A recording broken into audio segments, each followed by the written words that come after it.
that we know that now is different to when we were entering this profession.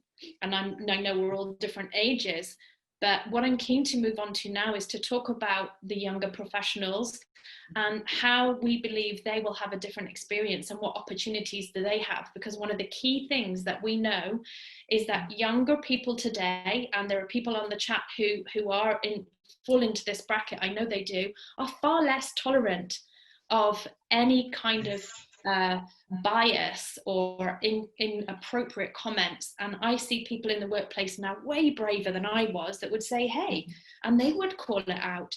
And they're not being held back by their gender or their sexuality or their race, anything like that. And I've got great optimism and hope for the future in this profession when I look around me and see the young professionals. Dr. Reem, what's your experience and thoughts on the opportunities that are out there for us to help support the younger professionals and those in the profession coming in? To be honest, when you have explained that point of view from your own perspectives, it really shows that we today have the knowledge after that much experiences being in that similar situation like Danyetta, where we're very young. But it doesn't really mean that the younger generations or the rising stars have to be the same situation. We are here today to pass this knowledge to them, to say we have faced that and this is how we dealt with that. So for you, just take this playbook and write it down. When you face this, you will be doing that. So it's like a cheat sheet for them for 5 years or 10 years of experience, 20 years of experience, for them just to take this experience and pass it on. And this is where comes the mentorship, when Danyetta mentioned at the beginning that a women group does play a great role in this mentorship and passing the knowledge. We need to make it short for them. We don't want them to be through what we have seen and when we have learned the hard way. We are here today in these women groups to pass this knowledge, to be a leader by example, to share these stories, and not to be really embarrassed by sharing these stories, because when we share that, and I have seen it in the chat, they say, I have seen or I have witnessed a similar situation last week. If this conversation was there last week, I would have acted differently. So what we're sharing here is not really residing only within us or within the attendees. It will reside with other generations and the coming generations. And we owe that to them. We need to pass this knowledge. We need to share that knowledge for the younger generations and to make them very much, optimistic. They are, yes, they are very much strong, having less tolerance towards the, let's say, the differences or being racist and all of that. And this is something promising, because I have deep faith in my kids' generations that they will become a more humanistic, society, where they really stop seeing colors. They really stop seeing, faces. They only will start seeing passion and hearts. And I can see this with my kids, when they play around in the school with different cultures, different nationalities, and I am very much optimistic. And this is what I keep saying to them. We're all equal, we're all the same. And sometimes maybe a person who will be at a better place at the other life because he had done it ever in a higher level, just being a Kuwaiti or being a rich. Just remember that we're all equal. We're here to support each other, and he might even be at a better place in God's sight. So let's all support each other. And these younger generations are very smart. Believe me, when I say they are very smart, they outsmart us, and they have their their toolkits back in their heads. And as mothers, we always lose when they start negotiating with us. We always lose the negotiation, and they go with a win-lose situation. And they have been using that. I have mentioned that in a couple of my CISO mom's diaries that I've shared in LinkedIn. My kids are, for a mom CISO, they are very much aware of what is my weakness and vulnerabilities, and they do use these statements to go straight to my vulnerability, and they go away with whatever they want to do and say, Mom, your time is always work. You never have time for us as your kids, your own kids. And they give me this, innocent small eyes with this smiley, sad face, and say, oh my God, what have I done? So I just shut off the laptop and I ran to them, doing whatever they want. And then I came back saying, oh God, they just compromised me and they took whatever they know. So they are a very intelligent generation. I have high hopes for them and the community. And I keep putting the good seeds that we're all equal. We need to, share the passion of being just humans. Very quick, and I will conclude with that. I have been offered also to contribute into an initiative for rising girls in K-12, sorry, in grade 12. So they told me it's called Cyber Hair Conversation, and we need to be as cybersecurity role models to start telling them how things will become and how it's really interesting to become cybersecurity. So I've been interactive with many young girls in cybersecurity, and I've seen at a high school student who came to me with her CV and her business card and says, I'm very much loving the cybersecurity, and this is my business card in one of the forms. I was, wow, this is a young star, rock star. So I kept my communication with her, and with that offer to contribute in that conversation, I called her and I said, are you available? I would like to have you as a co-host in that K-12 conversation. So instead of they see me as mom number 2, trying to tell them how life will go for a cybersecurity leader, they will find someone next to me sitting, which is just their age. And she said, I have been doing it and this is fun. So instead of seeing their mom or their parent on the other side of the story, just telling them, you need to do this is fun, etc., they will see someone who in their own age sitting next to me and saying, believe her, I'm doing it and I'm having it fun. And this is how we need to work smarter with this younger generation, because they are very smart and they can really sense if we're just making it using the same communication media that they will map it to, by having real evidences, life stories next to me, which will really impact them going, and they will still think of that young rising star next to me rather than thinking of an elder who gave them a culture of cybersecurity being an attractive field to join. I love that idea. I love it, Dr. Reem. Maybe it's something that we can all take something from there. I love the idea of your kids trying to outsmart you. That's fantastic. They must have to spend a lot of their time figuring out how to do that.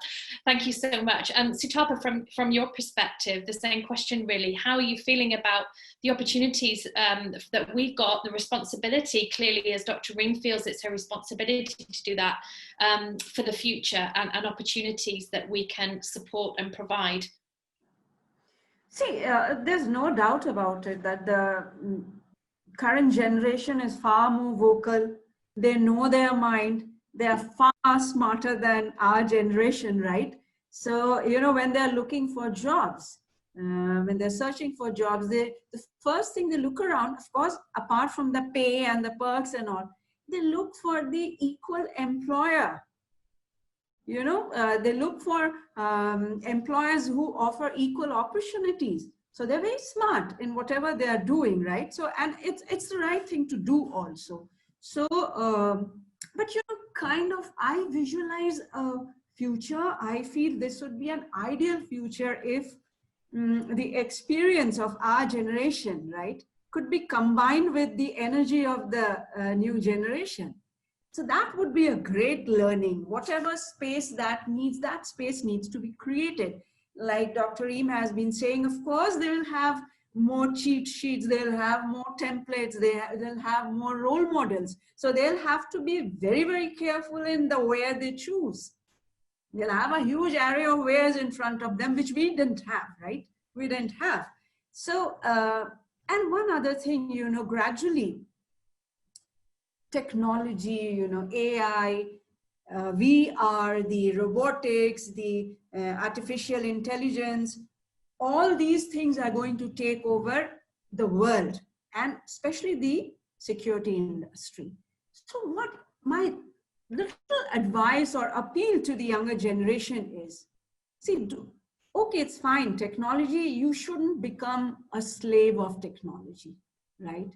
You have to rehumanize the workplace. You don't forget the human component, because all said and done, even today, human capital is the most important thing which you can have. Even to run these technologies, you'll need human beings. So keep that compassion in yourself, keep that empathy in yourself as leaders, because you are the future leaders of the world in all industries, in all organizations. And and do learn from your predecessors, right? Because there's no point in wasting your time in reinventing the wheel once over and over again. So whatever you can imbibe, whatever you feel should be imbibed from the previous generation, you should do it and then add on your own value to it. So that would be my appeal, my advice, if they feel they need our advice. So that is there, that's it. Thank you so much. That's really interesting. Fantastic, Sutapa. Thank you. And Louisa, how about yourself? Like, what would you say to yourself actually when you first came into the? What would you say to yourself? Not saying you're not young. Well, I mean, yeah, I agree with everyone. With I think the kids are all right at the moment, and that's a good thing. And I will speak just now really from just a corporate security point of view, that I think we're in flux at the moment.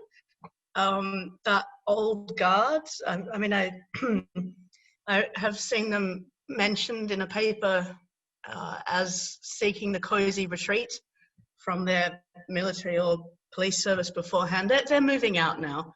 And there's this space, so there's new ideas coming in, ideas of collaboration and convergence, which we've mentioned before. And I mean, I personally believe that inclusivity is really one of the best ways that we can achieve this, because if you only have somebody or a group of people with a particular set of experiences, particular background, you're looking at your problem through a porthole and you're never going to get a full picture of risk. So now that there's this space available, it is the time for the younger people to be coming in, and hopefully they don't have half the problems that we had to deal with when it was our turn. Thank you so much. Danyetta. Yeah, I'm actually very excited about this younger generation. You know, two things that they have that I think was not there when, I'll say in particular here in the US, and the culture that we had was, one, social media, and two, a culture just in general globally that's more open to hearing different perspectives. And I think the two play off of each other, especially for the younger generations, because they don't have a problem with saying, you aren't treating me right, this is how I expect to be treated. And if you don't do that right, they don't have a problem with letting everyone know. You know, we came up in a culture where you let someone know you probably may not have a job the next day. And it was perfectly okay for someone to take that action because you said something, where they're in a completely different ballpark, as for lack of a better term. They're able to go out and express that, hey, you know what, you're talking a little bit too much about what I'm wearing. You're not giving, you know, you've passed me over 3 times, and the reason you passed me over has been inconsistent with what you've, the bar that you set for, you know, my male colleagues. So they're able to go out and use social media, use their networks to really shine a light. And I would definitely encourage them to continue to shine a light, and to continue to use these platforms and use the space that's been opened up right now globally for them to continue to advocate. So if anything, you know, all of the experiences we've had, I mean, I'm hoping by the time, you know, my daughter's out in the workforce, it's something of the past. They can talk about, this is how women used to be treated, because for both women and men, I think we're learning what inclusivity means, what diversity really means in our workplaces. And until we have a colleague sometimes pull us to the side and say, hey, you know, that really wasn't the appropriate way. And if they're still continuing down that path, sometimes it does require a public acknowledgement that this is not acceptable behavior. And I'm excited about the next generation, actually. I think that they have the tools and they have the voice, and they're not afraid to use it. They have better education, and they are far better informed. They have Google, can you imagine? Yes. they don't understand how we lived without the internet for a start. But also, one of our panelists has said, wouldn't it be fantastic to think that in the future there would be no need for these types of groups because it's not necessary. So that would be the ultimate goal, absolutely. I'm so grateful for all of you for sharing your stories and sharing your advice and your thoughts on the future. And it's a very nice positive note, I think, to draw this to a close. I am quite keen to get your last closing tips for our audience, and what do you want them to take away from today and actually go and do?